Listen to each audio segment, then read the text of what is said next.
Ukrainians here in San Diego have been watching their television closely over the last few days. ABC 10 News reporter Perla Shaheen shares their mixed emotions after President Trump's meeting with Zelensky today.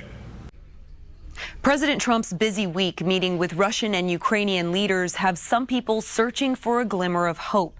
But one Ukrainian and a political expert I spoke to say the end of this war is nowhere in sight. Natalia Chung feels powerless at her home in Escondido as her cousins in Ukraine fight on the front lines to protect their country from Russian control. What comes up when you think about your family there? Very often I just think of the streets that I grew up on. And just think that rockets and bombs flying all around. There are bombs that can explode at any moment.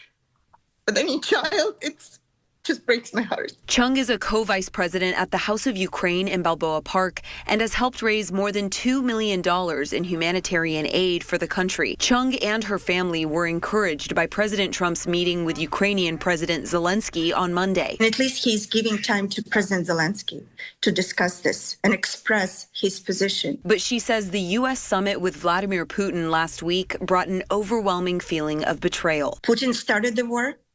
He needs to stop it. That's where the pressure needs to go. That's where sanctions need to go. Since then, President Trump backed off on his calls for a ceasefire, now saying the goal is a long-term peace agreement.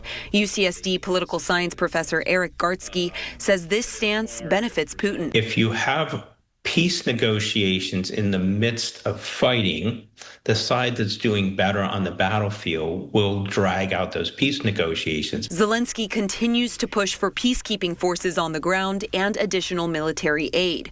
Gartsky believes this will come from European allies moving forward. What the current administration has decided is they're willing to compromise. They're willing to let the Russians win if it ends the war quicker.